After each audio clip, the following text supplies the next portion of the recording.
So, Justin, a few weeks ago on the podcast, we did a bit of an experiment here where we released two versions of the same episode.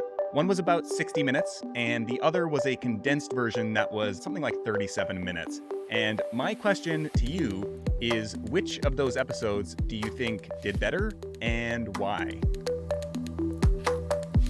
Some of the most common questions that a lot of podcasters have related to things like, how long should my episodes be? How often should I publish new episodes? Should I have a co-host? Should I do interview shows? Should I do solo shows? A lot of these structural decisions actually have a big impact on how listeners engage with your show and whether listeners are likely to engage with your show. So I'm assuming that you encounter these questions pretty regularly as well. And I would be curious to know from your perspective, how much do these structural decisions matter? It really depends. The answer is like, it matters a lot. And then also it matters less than you think it does, because ultimately what really matters is the product, the podcast, and if it's good and if it's good for that particular audience. So in products, we talk about product market fit. There's this other element that we talk about in startup land, which is founder market fit and founder product fit. Yeah. And in podcast terms, that would be host market fit and then host podcast fit. So there's lots of dynamics at play here, and it's hard to give a generalized answer.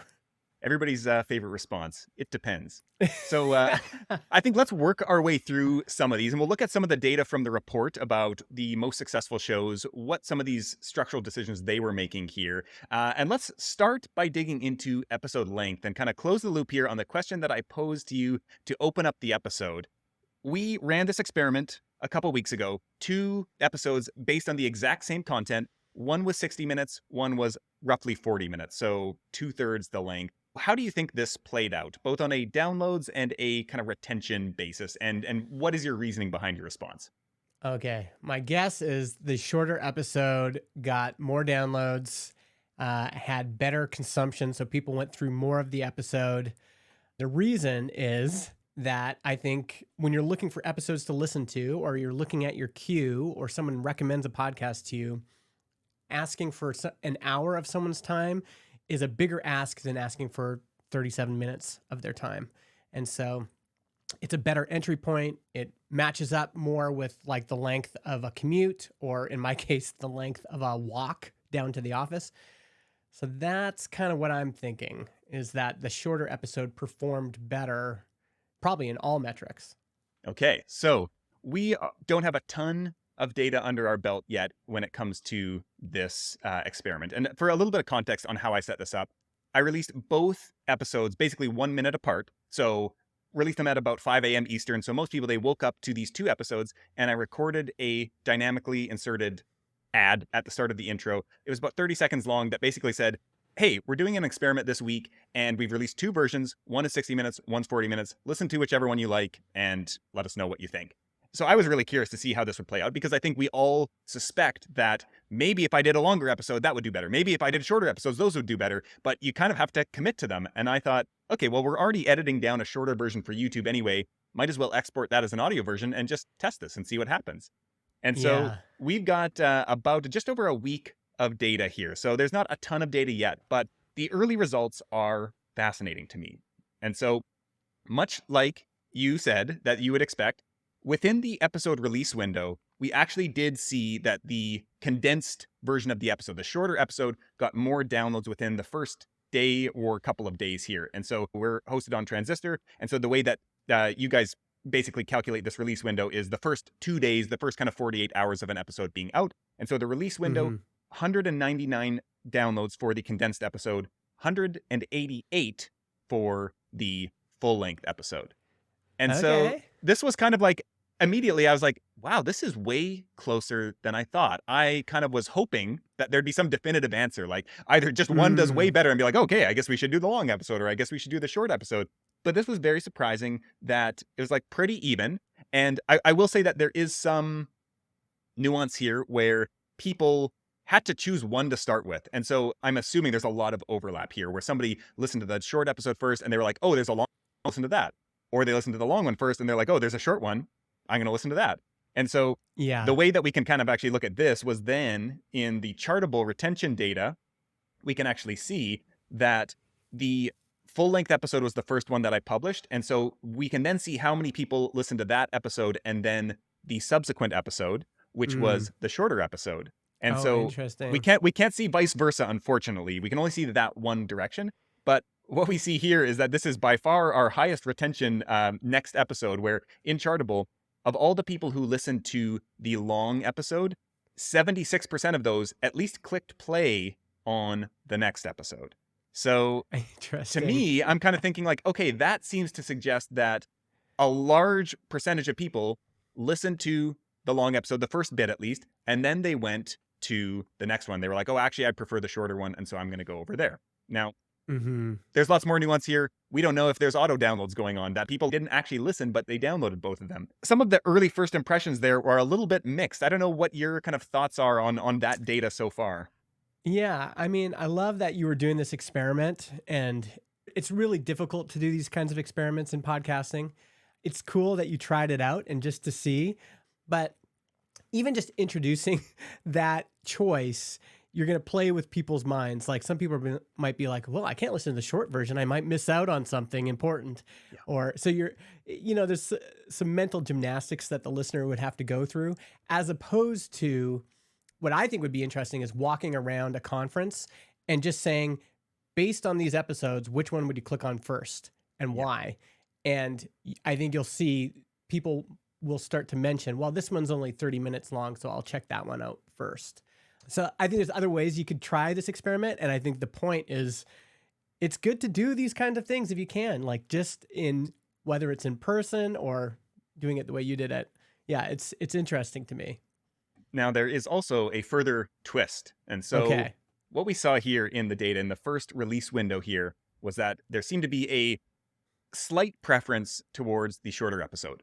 Okay. But with each day outside the release window, so from day 3 onwards, the longer episode has actually had more people click through on it. Oh, And wow. so there seems to be a longer tail on the longer episode, which Hmm. is interesting to me. So part of this could be maybe people listen to the short episode on the release window and they're like, actually, I do want to listen. Now I've got some more time later in the week. I actually do want to listen to the full episode. Yeah. That could be one potential explanation. And so at this point, the longer episode actually has more downloads overall and seems to be gaining more kind of momentum than the short episode is. So that's interesting. And then the other kind of fascinating thing here is that I looked further into the chartable data, and what we can see is that there's actually a preference for newer listeners, people who have not listened to as many episodes. They preferred the shorter episode, whereas longtime listeners actually preferred the longer episode, which this makes total Wow. sense to me, but is fascinating to see it in the data. That's it. That is the insight right there. And this is the tension, is that who are you serving? It's like, are you serving longtime listeners or are you serving new listeners? This is why it's actually nice to have a members only podcast or Mm-hmm. a listener supported feed where it's like, if you're a fan and you want the long version, subscribe here. If you're a brand new, here's the short 20-minute version. That's the public version, but there's always like a pushing people who are fans to consume the longer version. Yeah. That's fascinating. And I also heard some anecdotal evidence from people who were familiar with me in the past. So I already had a relationship with them. They had consumed my content maybe for years. And all of them say, no, I want the full. I want as much as you'll give me. And I thought, oh, that is really interesting. And what's also interesting is even the 60-minute version was edited down from 80 minutes or something like that. It was like an hour, 20 minutes. Hmm. And so that was already cut down quite a bit from our original raw recording. And so even that was a somewhat condensed version. And then the 40-minute was even more condensed. And the final kind of piece that I'll throw in here relates to retention, which I thought for sure the longer episode is going to have a lower retention rate. And it does not. We actually see that Hmm. currently, as of right now, it has a 67% consumption rate in Apple Podcasts, and the short version has a 64% consumption rate. So Oh, interesting. just fascinating insights all around here. But this is a very kind of quirky, unique experiment that we've run here. But thinking about more broadly, when you are talking with somebody about episode length, when you get this question, how do you begin to approach that topic from this is probably the best fit for you in your situation? The truth is, almost always people's episodes should be shorter. Almost always, because they need to be editing them down. There's too much in them. And this also has to do with pacing. This has to do with keeping things compelling, keeping Hmm. things, entertaining and interesting the whole time. And the truth is, it takes a lot more effort to produce something that's nice and succinct. And most people don't put in that effort. Most people, it's like, three funny guys on a couch recording a 3-hour podcast, and they just publish it. And in most cases, that's just not interesting enough. Generally, I tell people you should probably edit this down and then probably edit it down again. Jason Fried is this business guy and writer I know, and he has this task where he says, I want you to write a full page version. I want you to write a 1 paragraph version, and I want you to write a tweet sized version. And the point of the exercise is that you can get more and more succinct and cut away all the things that are unnecessary. And it generally gets better Yeah. as you get kind of down to the essence. Yeah. What about yourself? What do you normally tell folks? What are your thoughts there? I think it's only been more recently that I've really thought a lot more. And this is interesting because I've been an audio engineer and editor for a long time, but a lot of that editing was not content editing so much. So for clients, it was more like cleaning it up from a technical perspective, ums and ahs and that kind of thing, removing obvious mistakes and all that. But recently, I've just kind of become obsessed with a little bit like the craft of editing to highlight and bring focus to certain ideas. And a lot of that is by removing stuff that does not serve the main theme of the episode. And so that's what I've been doing a lot with this show is our editor, Chris, will do a pass at the episode that cleans up a lot of the technical stuff. And then I'll go through mainly for the video version and say, if it's going to be on YouTube, it can't be an hour and 20 minutes. Like that's not going to fly on YouTube. So for me, part of the creative challenge has been like, what can I cut out of this and still retain the essence? And I think of this idea as value density. And so in a given, let's just say 60-minute episode, how many moments are there where I'm thinking as a listener, like, oh, that was really interesting. I never thought about it that way. And on a high value density episode, you might have 5 or 6 of those moments where it's like every 10 minutes, there's something new that you're like, oh, wow, like that was a real interesting idea.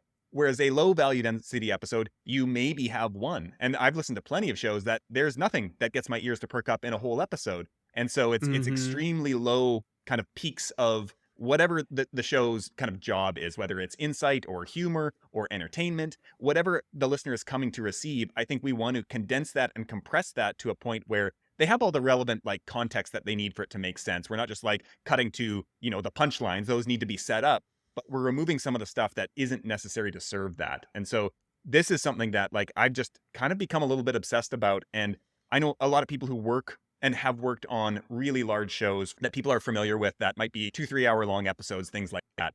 And a lot of times what people don't realize is they actually recorded for 6 or 8 hours and it actually got cut Yeah. down to 2 hours. And so what you're hearing is a quarter of the total recording. It's not that just that they went out there, press record for 2 hours and then that was it. And I think that, Yeah. that's part of the value of good editing is you don't realize that as a listener. We've talked about David Perel before on the show. And so he has a Mm-hmm. podcast called How I Write, but he's very writing focused. And he has a blog post, I think it's called Hide Your Work. And he basically talks about how your creative work is done when the audience feels like they could have done it themselves, but it's something that you have slaved over for hours. And so it feels so simple that you look at it and you're like, oh, I Mm-hmm. could do that. How hard could it be? When really the work is hiding how much work has gone into it. And I think that by nature of that, the really great shows, they do that. And we as an audience don't really understand. And so we think, I could do that. And then we go in and we think we're doing the same process when really we're not quite at that level yet. Yeah, I love that idea of value density, thinking about how many takeaways are in this moment, how many shareable moments are in this episode, how many, if you're doing a humor episode, like how many chuckles are there? Like you want to create the density of the kind of thing you're going after. Like if you're an Mhm. education podcast, it's like how many notes do people take per episode? Thinking about it in that way, like figuring out what your value metric is for your show, and then looking at each section of the podcast and going, okay, how can we increase that value metric, whether it's chuckles, shareable Mhm. moments, insights, notes, whatever it is, increase those for every section of the show.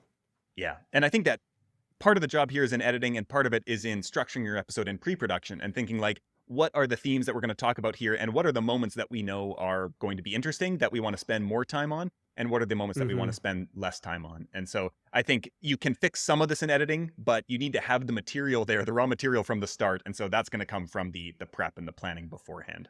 Now, before we move on from episode length, I do want to bring in the data from the report here, which was a little bit interesting.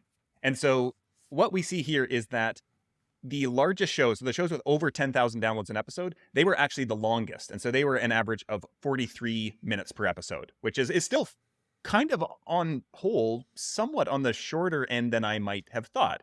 The middle tier shows, so the shows from 1,000 to 10,000 downloads an episode, they were 37 minutes. And the shows on average with less than 1,000 downloads were 35 minutes. And so the overall average was 37 minutes right in the middle. And so this was kind of actually interesting to me, where the maybe up and coming shows, the shows that were lower down in terms of total number of downloads, were shorter. And I think you almost look at this and you might be like, oh, I need to do longer episodes to grow. Like, successful shows are longer. But I think that this is kind of hinting at what we just talked about here, where perhaps these shows actually record way longer and edit it down to this point where like it is a dense, value-packed episode of 43 minutes that happens to be longer than some of these shorter episodes. I don't know if that's any other takeaways that you would have from that. Asking how long should my episodes be, and that being the only variable, is like asking a chef, how long should I boil the water, with no other information. It just depends on what you're cooking, the ingredients, everything else. And so people ask these questions, and I can understand why they're asking, but it it depends on what you're cooking up. It depends on your skill level. It depends on who this is for. It depends on so many things. And so for some audiences and some show concepts, your episodes should be 3 hours long. And for some shows, your episodes should be 15. In general, if I had to generalize it, I just always say you probably should be editing more and cutting things down more. What I like about that idea of the value density is that you can have a 10-minute episode that has one great takeaway, or a 5-minute episode. And if it does that, that's a extremely dense 5 minutes. And if you do that every single episode for 5 minutes and give people one takeaway and they can rely on that, that is an insanely valuable show versus a show that's 60 minutes and also contains one similar takeaway. Like, that is just kind of objectively a worse use of a listener's time to some extent. And so I think that is like, how much value can you deliver in a given amount of time? And it's just like, however long I'm going to pick my episode length at, I just need to make sure that I am keeping people engaged and delivering value regularly. And so I think that that's a really good metric to like think about as you're going through this. And even if you can convince some listeners to give you some feedback on that, I would actually present this question of just like, how many moments got you leaning in the episode? And just like ask for brutal feedback from somebody who you know is at least in your target audience, and say like, okay, I want you to listen to the show, give me honest feedback, and just, I want you to make note of these things. When did you feel like it was dragging, or you were zoning out? When did you find your attention wandering? When were there moments where you were like turning up the volume to like, or replaying it, or listening in, where you wanted to do a bookmark? Those are the things that will then, they can give you a list of notes with timestamps, and you can be like, oh, interesting. Now I have an objective view now of the kind of quality of my episode that I can take this and make improvements on. Yeah, I like that. All right. So the next structural decision that people have to make about their show is the format that they're going to go with. And so, you know, the interview format is probably the most popular in podcasting historically. That's kind of how a lot of podcasting got its start. We've also got solo episodes. We've got people who do mixes of formats. We've got co-hosted, like the show we're doing, and that can be either co-hosted with guests or just a pair of co-hosts who they're the same ones on every episode. And then we've got some other formats like, you know, fiction, narrative, maybe roundtable, things like that. I'm curious how you think about these kind of decisions, and when you're deciding to create a new show, what informs your decision about like how I want to structure this? Does it stem from the concept, or are you like, I want somebody to discuss this with, I want to interview people? What's the thought process there? When I did my first podcast, it was an interview podcast, and we also got advertisers. And I remember eventually not liking the pressure of having to find a good guest every week so that I could serve more downloads and then please the advertisers. I loved it when I could talk to somebody I really wanted to speak with. And, you know, I just had all these questions. I'd generally been like reading all their work. So loved that. But my favorite shows in terms of podcast fit So like a podcast that fit me and kind of my life are shows like this, Yeah. where it's the same co-host every week.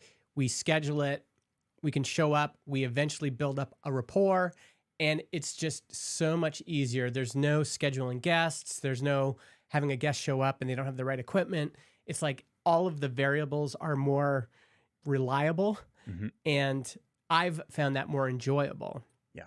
So there's a lot of questions to ask here in terms of what you want to get out of it. I'm glad I did that interview show. I think interview shows are incredibly powerful. I've also done solo shows that were quite fun as well. Actually, more work though. I Hmm. required way more editing, but solo shows can be great fun as well, especially if you really want to get in. And, often in solo shows, I'd pull in a lot of clips and, I'd be editing a lot. So it depends. It really depends on what you want out of it. The only other factor I'll say is that interview shows are generally easier to, in my experience, to build an audience with, because Mm. if you're getting guests that have a following and people are looking for, interviews with that guest, they're curious about what's going on in their lives and stuff. The biggest episodes I've ever done are guest driven shows. To me, interview often feels like the default choice, and I think people should look a lot more closely at other formats. I think a lot of us Hmm. who have been in the podcast industry or come in the past few years, we kind of grew up, so to speak, with shows that tended to be interview based. We learned a lot from them. Certainly, I did, and so it's like that's the natural type of show you're going to create because that's the example that you've seen. But Hmm. I think that interviews are much harder to do well than other types of shows. I think the average person is Yeah. not a good interviewer, and there's no reason any of us should be unless you have prior experience and training in that regard. So in the report here, interview was by far the most common format of episodes. So 40% of all shows, basically, or close to 40%, were interview shows. The next best was around 20% at solo. Around 20% as well were also had multiple formats that they engaged with. And then co-hosted with guests, a little bit less than 10%, maybe around 8%. Co-hosted without guests was a similar size, maybe 6 or 7%. And then we've got fiction, narrative, roundtable, which were smaller numbers there. So more than a third of all shows are interview. And if you think about like, Hmm. am I a good enough interviewer to stand out in the most crowded type of show format? I don't think most people are. And I think, there's no way to get to that level other than getting in your reps and practicing. And so if that's like, if Hmm. there's a compelling reason for you to do an interview show that you want to grow your network with other people, great reason to start an interview show. And that's a super Hmm. valuable outcome that is non-download growth related. And so Yeah. that is a good reason to do that. And that's a big part of why a lot of people start shows. But I think if you're thinking about like, what can I do to set the show up for the most success as a show itself? I don't know that interview is the best format. And I think if it is, you should take the craft of interviewing seriously. But otherwise, I think it's really interesting to me, like looking at some of the trends here, the shows over 10,000 downloads an episode, they were significantly more likely to be co-hosted, specifically co-hosted Mm. without guests. And so that was a clear kind of takeaway to me. And I think if you look through any of the charts, it's kind of, you see that regularly, that there are a lot of co-hosted shows right now. And I think this is the first co-hosted show that I've done. And it's fun. There's challenges to creating it, certainly. But when you have somebody you're comfortable with and you're both on the same page and you know how the other person thinks, you can throw stuff at them and you can kind of know a little bit where they might take it. But you also know that there's Hmm. going to be some randomness that gets thrown into it. Whereas with like a scripted solo episode, you're really reliant on how good your script is. And with an interview Yeah. episode, the interviewee needs to be good. You need to be good as an interviewer, which is hit or miss. Hmm. And so I think it's easier to make a high quality, value dense episode with a repeat partner, whether that's a roundtable or a co-host. And I think more Yeah. people should be experimenting with those types of shows. I agree. I mean, think about doing a great narrative show. It's just a Yeah. lot of work to do that well. I think more people should be doing that too, because I love those shows. But having just someone that you just show up with week after week, you just get in this nice habit, you get a nice rapport going. And I think the audience starts to build around your relationship a little bit. Mhm. You start following these two people and their interactions. You might identify with more with one or the other. Mhm. Sometimes roles develop like, oh, this is the good cop, this is the bad cop. Yeah. And that's fun as well. So, yeah, I think more people should be investigating it. So one more question that I'll ask you on this. Let's just say interview shows, solo shows, co-hosted shows, the kind of three most common formats here. I think there are compelling reasons to do all of them. And so I would be curious to hear your thoughts on like what makes for a great interview show, what makes for a great Mm. solo show, and what makes for a great co-hosted show. So I'm going to have a little bit of a spicy take on interview shows. I actually think a lot of the popular interview shows out there, the host is not a good interviewer. Hmm. What they are is they're able to attract popular guests or Yeah. guests that are interesting. So a good example is Fly on the Wall, Dana Carvey and Mm. David Spade. They have guests on the show. They're not good interviewers. They're just terrible. But the interactions between them and their guests are interesting and compelling enough that you want to stick around and listen to the stories. I think this also worked for Tim Ferriss early on. He Hmm. was not a great interviewer early on, but he was able to attract really high quality guests. So that's one thing. Now you could flip that and be the opposite, where you just focus on being a great interviewer and build a reputation as a great interviewer. And I've seen this work as well, Hmm. where someone will get interviewed by somebody that's not very well known, but they'll say, wow, like Rachel just asked unbelievable questions. You've got to go check out this episode. And so you can build up a reputation as an interviewer as well. The thing that I would add on to that, I think the easiest way to actually do better interviews is just to scope them way narrower. And Mm, so most of us, we have somebody coming on, and so we know we're going to be talking about this topic. And so we kind of want to give the definitive interview on that topic. And so we scope it really broad, and it covers both that person's life, and it also covers everything to need to know about, whatever the topic is. I think most times people should zoom down at least one, if not two layers. And I find this so often. I do a lot of podcast audits, and in almost every single one, I'll listen to a 60-minute episode, let's say that's an interview show, and there'll be one question near the back half of the interview. It'll be like right mm, before the end, and I'm like, this should have been the whole episode. We just spent 3 minutes on this thing. We could have spent 2 episodes on that one topic. And a lot of times you could build hmm a whole show on that. And so one example, since we're talking podcasting here, I get asked to do a lot of interviews about podcast marketing, and I've given 50 interviews that are all very similar questions. And that makes it hard for me to promote to my audience because I'm like, they've already listened to 49 others that are all the same questions here. And so I'll share them, but I don't know what original thing I can say that like they're going to get from this show that they haven't got elsewhere. And so sometimes what people do, they go into my ears framework that I sometimes talk about with podcast marketing. And so that's about exposure, attraction, retention, and sales. And sometimes I'm like, oh, okay, this would actually be interesting if somebody picked just one of these. Let's say they picked the retention category. So about how do you, once you get people to listen, what keeps them coming back? That would be a more Yeah. interesting interview than just talking about the broad thing of podcast marketing. But we could Yeah. still go even deeper into that. Somebody who's maybe read some of my blog posts, you could say, okay, within the retention category, Jeremy, I've heard you talk about how important the first 3 to 5 minutes of an episode are. Let's do a whole episode on that. And now we're hmm getting into the definitive interview that I've given, and maybe that anybody has done the topic around how do you nail your first 3 to 5 minutes of an episode. And that now becomes a really, really valuable resource that nobody else has done. And I would even take this a step further.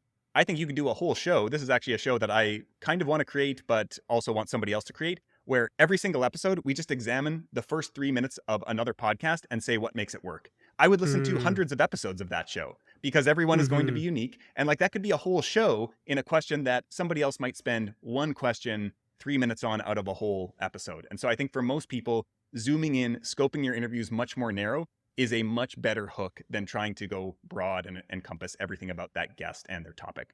That's a great tip. Is if you want to get a great guest, is just if they're writing, read everything they've written and then say, oh, I want to talk to you about this essay, or I want to talk to you about this chapter of your book, Yeah. and just allow them to go deep on that topic. That's a great pitch for a guest as well. Yeah. Okay. So what about solo episodes? What makes for a great solo episode in your book? The way I've done them, they've always been like following my journey. So I had a Mm. podcast called Build and Launch, where I was building and launching a new project, I think every couple months or something. And so it was just like me in the podcast recording booth saying, okay, this week I'm going to do this. Last week this happened. And it had lots of clips. So I would be recording kind of people with my iPhone throughout the week and then putting all the clips into the episode. So I think when there's kind of a journey you're following, those are interesting. Sometimes monologue shows are interesting.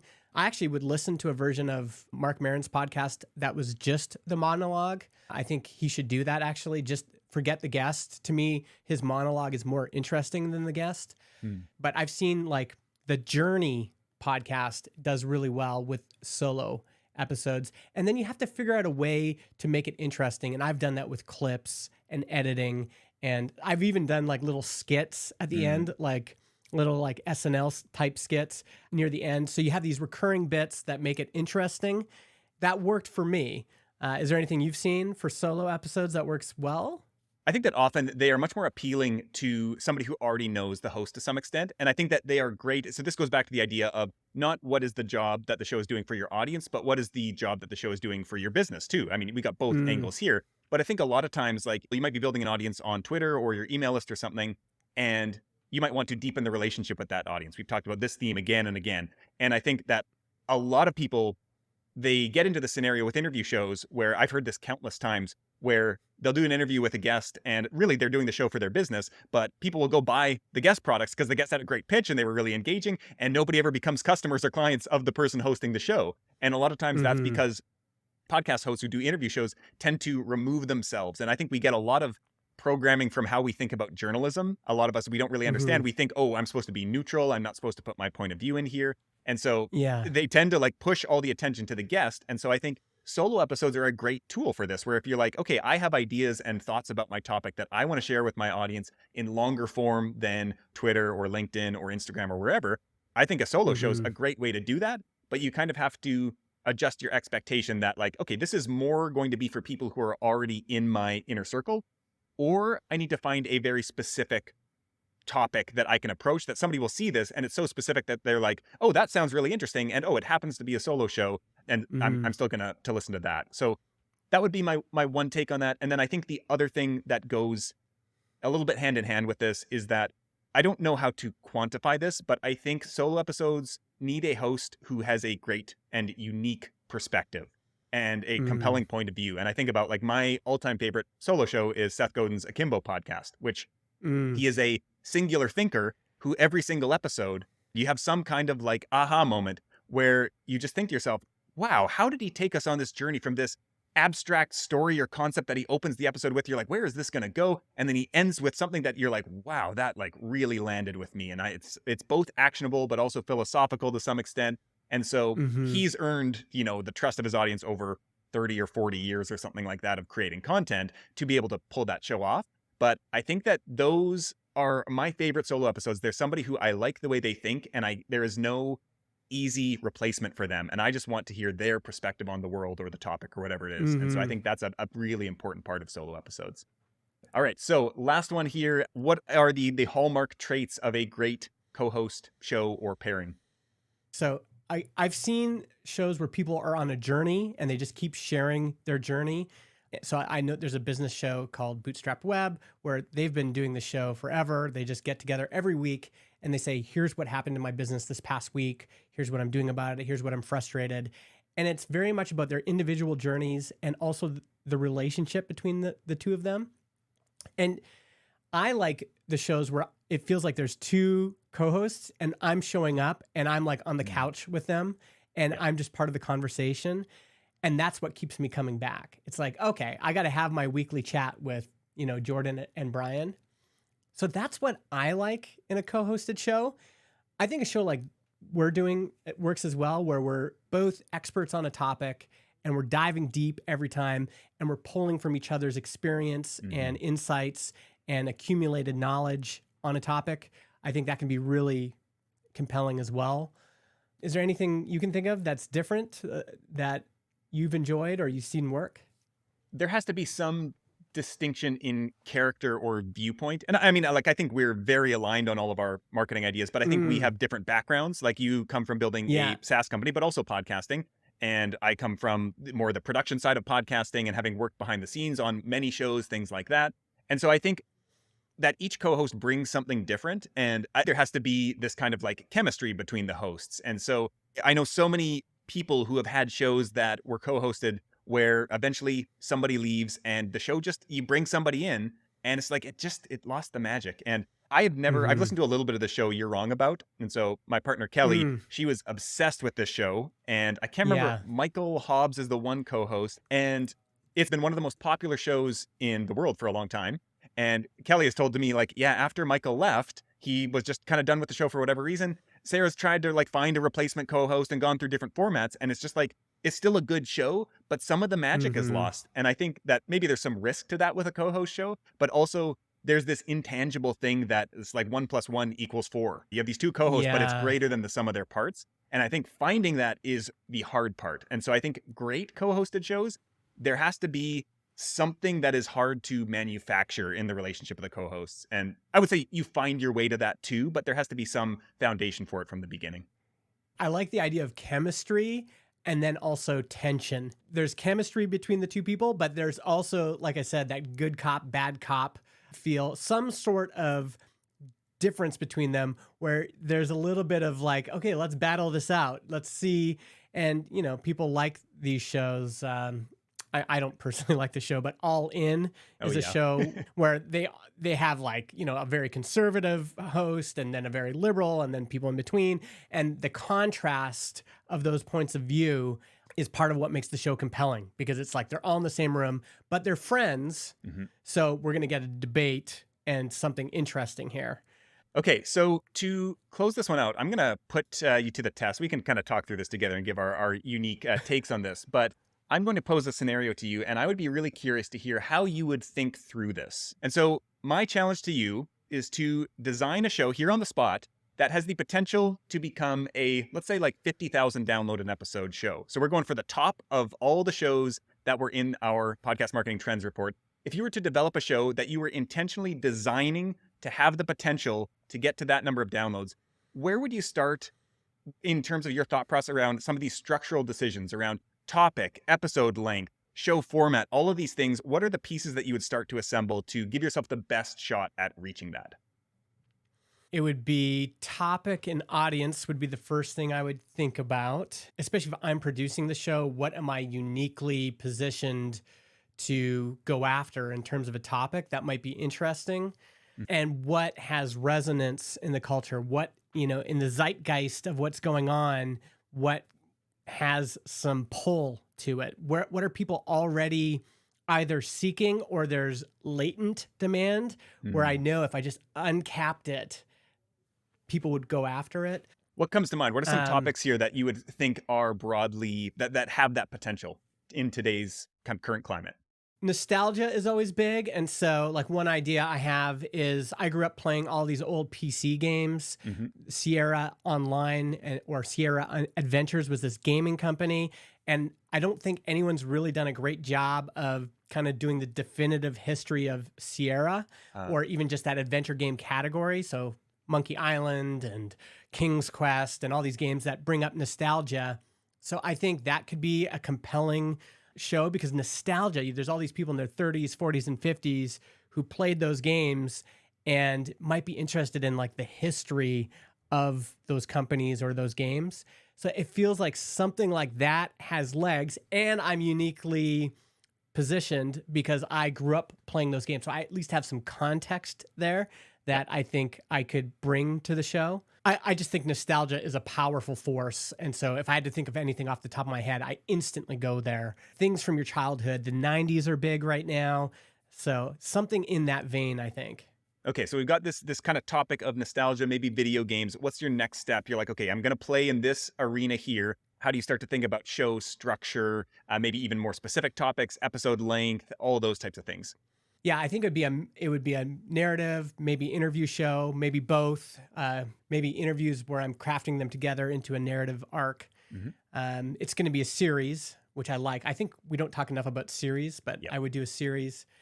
A lot of it would depend once I started editing it, what feels compelling. And if there is an arc, like where am I? So if it's the history of Sierra, the Hmm. gaming company, okay, well, we're going to have a history. So when did it start? What was the next chapter, next chapter, next chapter, next chapter? How long does each of those chapters need to be? Depends on the edit, depends on what material I have, depends on how interesting I can make each episode. I always shoot for 30 minutes. I wish like 30 minutes to me is just the perfect episode length in terms of like being able to get people onboarded easily. Mhm. I guess my follow-up to that then is you're talking about a series here. Is there a specific reason with the objective of making the most palatable show to the largest number of people? Is there a specific reason you're choosing series over ongoing, or that's just where your interest in the topic you think might end? Oh, I mean, I think more podcasts should end. I mean, even you mentioned Akimbo. Mhm. I loved Akimbo for the first 100 episodes or whatever. Yep. And then eventually it was like, I just stopped listening. Mm. Increasingly, I like the idea of a beginning and an end, Yeah. unless there's an ongoing journey that I'm still, interested in. But in the case of this topic, like focusing on this old PC gaming company that no longer exists, well, it has a start and an end. The arc is there. It's not going to go on forever. And I think those shows are evergreen in a way that people often don't consider. Like you can go back to that history over and over and over again. People can recommend those episodes over and over and over again. And so the long tail, I think, of downloads would be quite strong. Yeah. And yeah, I think if I was going after 50,000 downloads per episode, sure, I want my release window to be, have a significant amount. But what I really want for something like that is a nice long tail of people discovering the show, people hearing about the show. And again, with a serial show where you're going through episodes in order, there's a natural entry point and a natural exit point. Yeah. And I think that also helps for downloads. People can just see, oh, here's where I'm going. And it's like, okay, I'm going to start at episode 1 and I'm just going to keep going through it. I might do the show. I'm excited about it. Yeah. Okay. We got the seeds planted here. So, all right. Maybe we've got some listeners who have some experience be your first interview subjects here. So reach out to Yeah. If you Justin. played King's Quest or Monkey Island or Day of the Tentacle, those aren't all Sierra games, but that was the era. So what I like about your thought process here, and is the same way that I would approach this, is really starting with something that there is high and evergreen demand for. And so there's essentially two ways you could think about this. There's things that people have always been interested in and will always be interested in. So like a relationship show, people are always going to be looking for information on relationships. And so there's always potential for that. I think politics too. We look at self-development, business to some extent. These are big categories where there's always going to be interest, and there already is a lot of interest. The other way to look at it would be an upcoming wave, which is difficult to time. But if you are in position already and you have the experience and you can see the wave coming, that is a good kind of opportunity to capitalize on that as well, where there's rising interest and you can kind of ride that. And a lot of shows do this even within the larger categories, where I think about the show Pod Save America. I think like the co-hosts and founders of, I think it's Crooked Media is their larger podcast company. They were ex-Obama staffers. And so they had this credibility. But I think that if the 2016 election was not happening or was a different kind of environment, I don't think their show ever would have taken off. I think they rode the specific wave within politics and were the right people to capitalize on it at the right time. And they had the right experience. So there was a lot of luck here, but they were in position and they were like, hey, we can create a show about this that is uniquely positioned to talk about these things based on our experience. And so they rode that kind of subwave within the political genre. So I think it's something that's hard to get right, but I think the longer you kind of play the game, the more opportunities you're going to have to catch different waves. But I think the challenge here, there's so much advice about going niche, and I think that it's much easier to gain traction by going niche. And so a lot of shows, like you look at like many big apps too. You look at like Facebook and Tinder, both started as apps that were specific to one college campus, and they became global behemoths, both of them now. But they started as tools for one college campus. And so hyper niche grew into massive companies. And I think a lot of shows start this way too. But I think if you're looking to like, okay, we need to hit the ground running and within a year we want to grow a big audience, I think you do want to actually start in a big category, but then the challenge is to bring a really refreshing and unique angle to the topic that people haven't come across before. And it can't just be something that you think is refreshing and unique. Like other people need to see it and be like, well, how did this show never exist? Like it should almost feel obvious that this show needed to exist, but it didn't. And I think that this is where the big creative challenge comes in of like, how do you create that thing? And that's the art of it. But you have to kind of set yourself up in a place where there's interest and then come in with some refreshing angle at the right time. And that I think is, I mean, the work matters and the marketing matters, but it's hard to make up for a lack of existing audience interest elsewhere, which is frustrating. And also something that you can say like, okay, if my goal is to build a 50,000 download show, maybe I need to switch categories and I need to approach this from a different angle. And if that's my goal, then I'm going to give myself the best chance to succeed. Oh, yeah. I say this all the time in business, that your success in business is almost entirely dependent on the market you choose. So people think it's the idea, people think it's your execution. All that does matter, but the market, so the target of the show or the product is what matters the most. And when I say market, that means how many people are in motion or could be in motion right away on this topic. So how many people are looking for something like this or want something like this, but haven't been able to express that want yet? What momentum is there already that exists? And you want to capture existing momentum. What you don't want to do is come up with a concept that you're constantly pushing on people. Like, please care about this. What you want is people that already care about it, that are already seeking it, that are already moving, and they'll come to you because they're looking for a show like that, or they're looking for information on that topic or whatever it is. Yeah. And I think there's a great example actually within the podcasting space. And so people might know Tanner Campbell. He used to have a show called Podcasting Sucks. And it was, I think, a daily show for a long time. He wrote a daily newsletter as well, very active in the podcasting space. And he produced the show for a while. I don't know how many downloads it ever got. I would assume a few hundred or maybe a couple thousand. But he has a long history in podcasting, has done a lot of different types of work behind the scenes. He, I think, still owns a podcasting studio. He started up this kind of like side hustle Stoicism podcast maybe a year ago, 2 years ago. And it was almost immediate that it was getting tens of thousands of downloads an episode. I looked today, it's a top 0.5% podcast in the world. And it was just like, this guy had all the skills and he was playing in a field where, like, our show, we are never going to get 10,000 downloads an episode on this show. Like, the audience does not exist. We might get 1 or 2,000 or 3,000, maybe if we need to keep doing a lot of new episodes, which this is a seasonal show. So probably doesn't even have the potential there. So like we have a cap on this, which is fine for our purposes. But you kind of have to realize that and say sometimes like, okay, Tanner, he was producing a show in podcasting, a really good show that had a solid fan base, but that was a space that didn't have the potential to create a top 0.5% podcast. And he switched to Stoicism. Another thing that he knew a lot about that he could bring a fresh perspective to. He had all the podcasting and storytelling skills and all these things. And it was like immediately within a couple months, that show took off. And so, here we're kind of talking about structural decisions about your show, thinking about episode length and publish frequency and all these types of things. But I think choosing that pool that you want to play in is probably the ultimate structural decision that will have the biggest impact on your potential for success going forward. Absolutely. Yeah. The structural things matter, but only in as much as, like, if you're a surfer, the wave matters way more than the surf shorts you wore that day or the surfboard. Everything else matters, but not as much as the wave itself.